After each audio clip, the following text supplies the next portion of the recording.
உங்கள் அனைவருக்கும் இயேசு கிறிஸ்துவின் இனிதான நாமத்தில் என் அன்பின் வாழ்த்துக்களை தெரிவிக்கின்றேன்.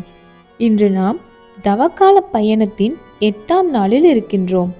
கடந்த 7 நாட்களாக நாம் பல காரியங்களை கற்றுக்கொண்டோம். குறிப்பாக நேற்று தேவன் நம்மோடு எப்படியெல்லாம் பேசுகிறார், ஒரு அதிகாலை விழிப்பாக இருக்கட்டும், இதயத்தில் ஏற்படும் அந்த தூண்டுதலாக இருக்கட்டும், அந்த 5 அடையாளங்களை பற்றி நாம் விரிவாக பார்த்தோம். ஆனால் இன்று நாம் அனைவரும் ஒரு படி மேலே செல்ல போகிறோம். உங்களை நான் ஒரு கேள்வி கேட்கின்றேன். ஒரு தந்தை தன் மகனிடம் ஒரு வேலையை சொல்கிறார். அந்த மகன் அதை கேட்டுவிட்டு, அப்பா, உங்கள் குரல் மிக அழகாக இருக்கிறது, நீங்கள் பேசுவது எனக்கு மிகவும் பிடித்திருக்கிறது என்று மட்டும் சொல்லிவிட்டு சென்றால் அந்த தந்தை மகிழ்ச்சி அடைவாரா? இல்லை. அந்த மகன் அவர் சொன்ன வேலையை செய்யும் போதுதான் அந்த தந்தை முழுமையாக மகிழ்வார். அதுபோலத்தான் தேவன் பேசுவதை கேட்பது மட்டுமே போதாது. கேட்ட பிறகு நாம் என்ன செய்கின்றோம்? கர்த்தருடைய சத்தத்தை கேட்பது ஒரு பாக்கியம் என்றால் அந்த சத்தத்திற்கு கீழ்ப்படிவது ஒரு ஆசீர்வாதம். பல நேரங்களில் தேவன் பேசுகிறார். நமக்கு தெரியும் இது தேவனுடைய சத்தம்தான் என்று. ஆனால் நம்முடைய பயம் நம்மை தடுக்கிறது. இதை செய்தால் மற்றவர்கள் என்ன நினைப்பார்கள்? இந்த வேலையை விட்டால் எனக்கு சோறு யார் போடுவார்கள்? என் கையில் இருக்கும் இந்த பணத்தை கொடுத்தால் நாளைக்கு நான் என்ன செய்வேன் என்று நம்முடைய சுய புத்தி நமக்கு 1000 காரணங்களை சொல்லும். பிரியமானவர்களே, இன்று இந்த 8ஆம் நாள் தியானத்தில் ஒரு மனிதன் தன் அறிவை ஓரம் தள்ளிவிட்டு கர்த்தருடைய சொல்லுக்கு அப்படியே கீழ்ப்படியும் போது அவன் வாழ்க்கையில் என்னென்ன மகா அதிசயங்கள் நடக்கும் என்பதை பற்றி நாம் ஆழமாக பார்க்க போகின்றோம். கீழ்ப்படிதல் என்பது கர்த்தருக்கு நீங்கள் தரும் மிக உயர்ந்த காணிக்கை. 1 சாமுவேல் 15:22 சொல்லுகிறது, பலியை பார்க்கிலும் கீழ்ப்படிதலும் ஆட்டு கடாக்களின் நினத்தை பார்க்கிலும் செவி கொடுத்தலும் உத்தமம் அப்படின்னு இருக்கு. நீங்கள் ஒரு பெரிய காணிக்கை தரலாம், ஒரு பெரிய ஊழியம் கூட செய்யலாம். ஆனால் கர்த்தர் உங்களிடம் எதிர்பார்க்கிற அந்த ஒரு சிறிய காரியத்திற்கு கீழ்ப்படிய மறுத்தால் அந்த பலிகளினால் பிரயோஜனமே இல்லை. இன்று உங்கள் வாழ்க்கையில் தேவன் ஏதோ ஒரு காரியத்தை செய்ய சொல்லி கேட்டுக்கொண்டிருக்கலாம். ஒருவேளை அது யாரிடமாவது மன்னிப்பு கேட்பதாக கூட இருக்கலாம், அல்லது ஒரு தவறான பழக்கத்தை விடுவதாக கூட இருக்கலாம், அல்லது யாருக்காவது உதவி செய்வதாக கூட இருக்கலாம். அதற்கு நீங்கள் இன்று ஆம் ஆண்டவரே என்று சொல்ல தயாராக இருக்கிறீர்களா? இந்த வீடியோவின் மூலம் உங்கள் இதயம் ஒரு சுத்தமான நிலமாக மாறட்டும். அந்த நிலத்தில் கீழ்ப்படிதல் என்கின்ற விதை விழுந்தால் அது 100 மடங்கு பலனை தரும். உங்கள் ஆத்மாவை தயார் செய்யுங்கள். இன்று ஒரு அற்புதம் உங்கள் கீழ்ப்படிதலின் வழியாக நடக்கப் போகிறது. தவக்காலத்தின் 8ஆம் நாள் தியானத்திற்கு என்னுடைய சேனலுக்கு உங்கள் அனைவரையும் அன்போடு வரவேற்கின்றேன். கிறிஸ்துவில் பிரியமானவர்களே, ஆண்டவருக்கு கீழ்ப்படிதலில் 3 நிலைகளை பற்றி நான் கூறப்போகிறேன். அதில் முதல் நிலையை பற்றி இப்போது நாம் தியானிக்கப் போகின்றோம். இதற்கு நான் வைத்திருக்கும் பெயர் லாஜிக் பார்க்காத கீழ்ப்படிதல். அதாவது நம்முடைய அறிவுக்கு எட்டாத காரியத்திலும் கர்த்தருக்கு நாம் ஆம் என்று சொல்வது. வேதத்தில் லூக்கா 5ஆம் அதிகாரத்திற்கு உங்கள் மனக்கண்களை கொண்டு செல்லுங்கள். அங்கே ஒரு கடற்கரை, விடியற்காலை நேரம். ஒரு மனிதன் மிகவும் களைப்போடு தன் வலையை அலாசிக் கொண்டிருக்கிறான். அவன் பெயர் சீமோன் பேதுரு. அவர் நேற்றோ அல்லது இன்றோ மீன் பிடிக்க வந்தவர் அல்ல. அந்த பகுதியில் அவர் ஒரு அனுபவம் வாய்ந்த மீனவர். எந்த நேரத்தில் மீன் கிடைக்கும், எந்த இடத்தில் வலை போட்டால் பலன் கிடைக்கும் என்பது அவருக்கு அத்துப்படி. அவர் இரவு முழுவதும் கஷ்டப்பட்டிருக்கிறார். ஒரு மீனவனுக்கு தெரியும் இரவுதான் மீன் பிடிக்க சரியான நேரம் என்று. ஆனால் அன்று ஒரு மீன் கூட அவரிடம் அகப்படவில்லை. உடல் சோர்வு ஒரு புறம், இன்று வீட்டுக்கு என்ன கொண்டு போவோம் என்கின்ற மனசோர்வும் மறுபுறம். அந்த நேரத்தில் தான் இயேசு அங்கே வருகிறார். இயேசு ஒரு தச்சர். மீன் பிடிப்பது பற்றி அவருக்கு என்ன தெரியும் என்று பேதுரு நினைத்திருக்கலாம். ஆனால் இயேசு சொல்கிறார், ஆழத்திலே தள்ளி கொண்டு போய் மீன் பிடிக்க உங்கள் வலையை போடுங்கள் என்று. இங்கேதான் ஒரு பெரிய போராட்டம் நடக்கிறது. பேதுருவின் லாஜிக் என்ன சொல்கிறது தெரியுமா? ஆண்டவரே, நான் இரவு முழுக்க முயற்சி செய்து விட்டேன், ஒன்றும் கிடைக்கவில்லை. இப்போது வெயில் ஏற தொடங்கிவிட்டது, மீன்கள் எல்லாம் ஆழத்திற்கு போயிருக்கும். இப்போது வலை போட்டால் மீன் சிக்காது என்று. மேலும் நான் வலையை அலாசி முடித்து விட்டேன், மறுபடி போடுவது கடினம் என்று. பிரியமானவர்களே, உங்கள் வாழ்க்கையிலும் இப்படித்தான் நடக்கும்.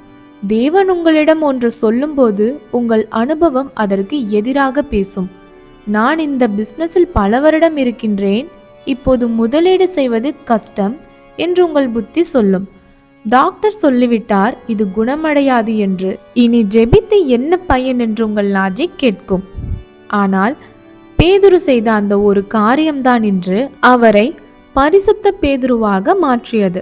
அவர் சொன்னார், ஐயரே, நாங்கள் இரவு முழுவதும் பிரசாயப்பட்டும் ஒன்றும் அகப்படவில்லை, ஆகிலும் உம்முடைய வார்த்தையின்படியே வலையை போடுகிறேன்.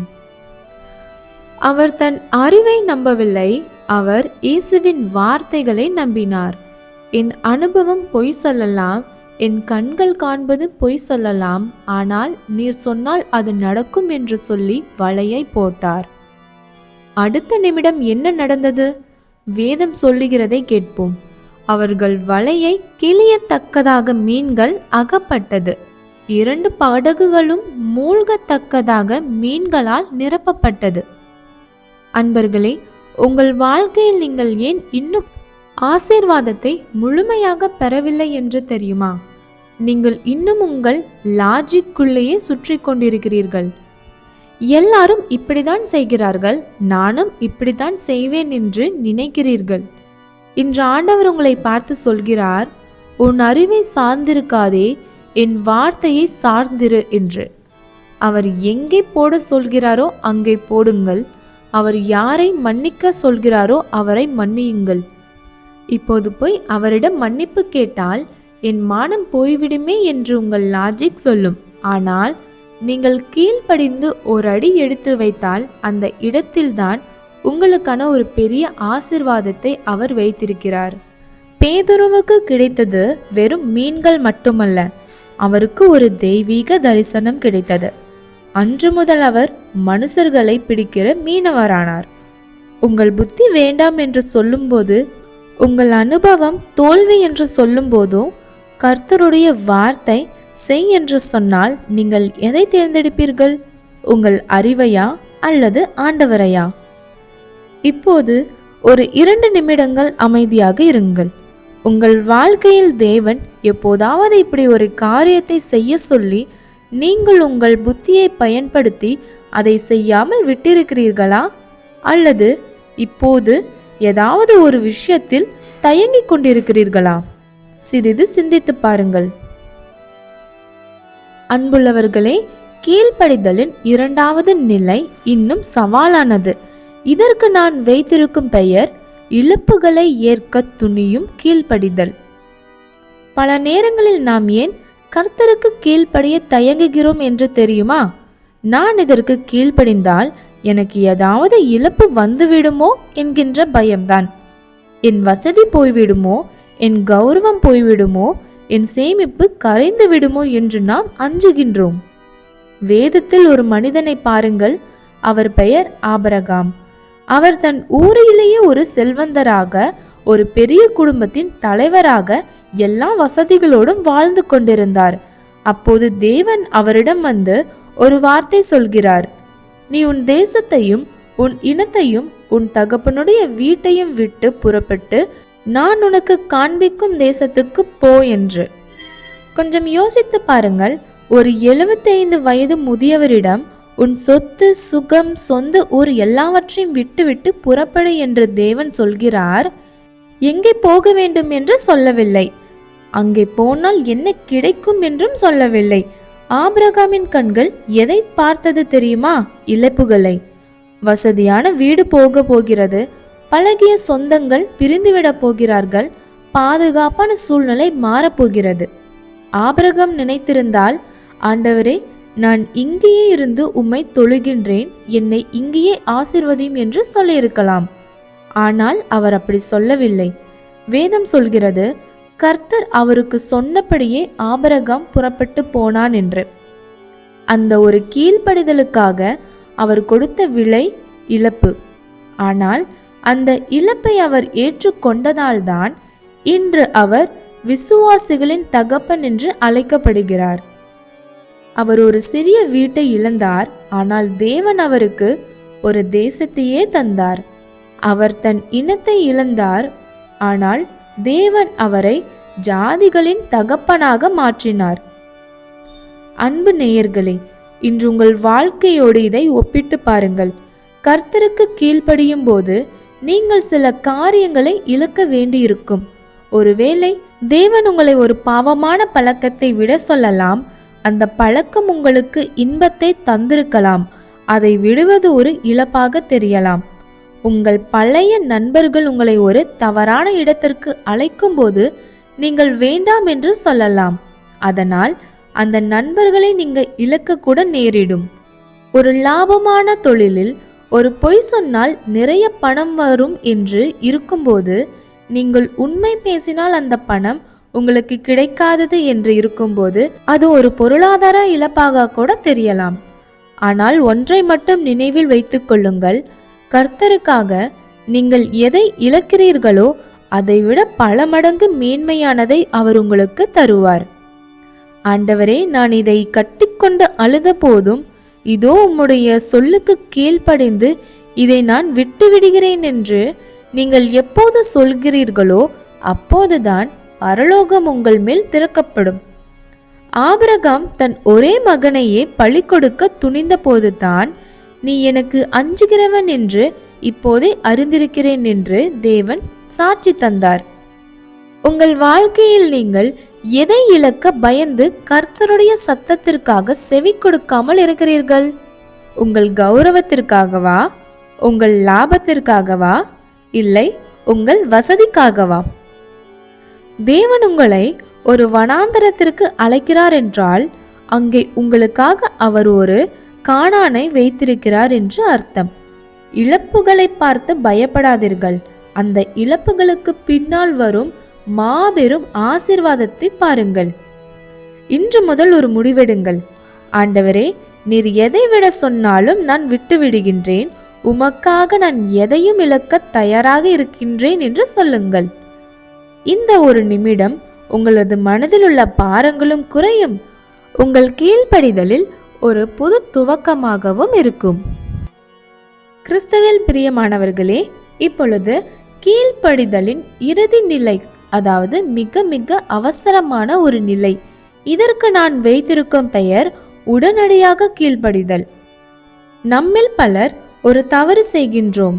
தேவன் நம்மிடம் ஒன்று சொல்லும் போது நாம், சரி ஆண்டவரே, நிச்சயம் செய்கின்றேன், ஆனால் இன்று வேண்டாம், நாளை செய்கின்றேன், அடுத்த வாரம் செய்கின்றேன் என்று தள்ளி போடுகின்றோம். பிரியமானவர்களே, ஒரு விஷயத்தை நன்றாக குறித்து கொள்ளுங்கள். தாமதிக்கப்பட்ட கீழ்ப்படிதல் என்பது கீழ்ப்படியாமைக்கு சமம். தேவன் ஒரு காரியத்தை இப்போதே செய்ய சொல்கிறார் என்றால் அதற்கு பின்னால் ஒரு பெரிய காரணம் இருக்கும். அந்த நேரத்தை கடந்துவிட்டால் அந்த ஆசீர்வாதத்தையும் நாம் இழக்க நேரிடும். நமது வேதத்திலே ஒரு மனிதனை பாருங்கள். அவர் பெயர் நோவா. உலகம் முழுவதும் பாவத்தில் மூழ்கி கிடந்த காலம் அது. தேவனானவர் நோவாவை நோக்கி, நீ ஒரு பேழையை செய் என்றார். கவனியுங்கள், நோவா பேழை செய்ய தொடங்கிய அந்த நேரத்தில் உலகத்தில் அதற்கு முன்பாக மழையே பெய்தது கிடையாது. வானத்தில் ஒரு சிறு மேகம் கூட இல்லை. வெயிலடித்த அந்த நாட்களில் நோவா மலையின் மேல் ஒரு பிரம்மாண்டமான கப்பலை செய்ய தொடங்குகிறார். மக்கள் அவரை பார்த்து ஏளனம் செய்திருப்பார்கள்.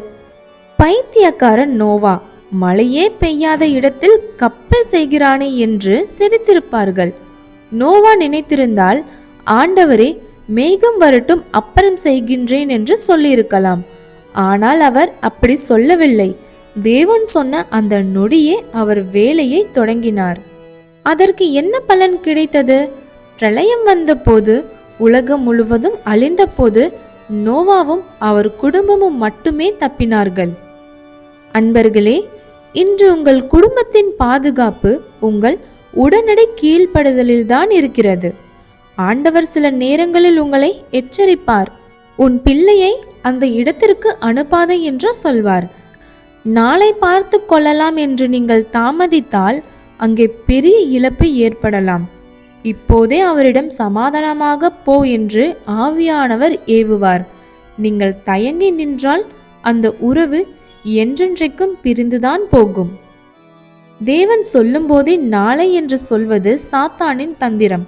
சாத்தான் உங்களை செய்யாதே என்று சொல்ல மாட்டான், மாறாக மெதுவாக செய் என்பான்.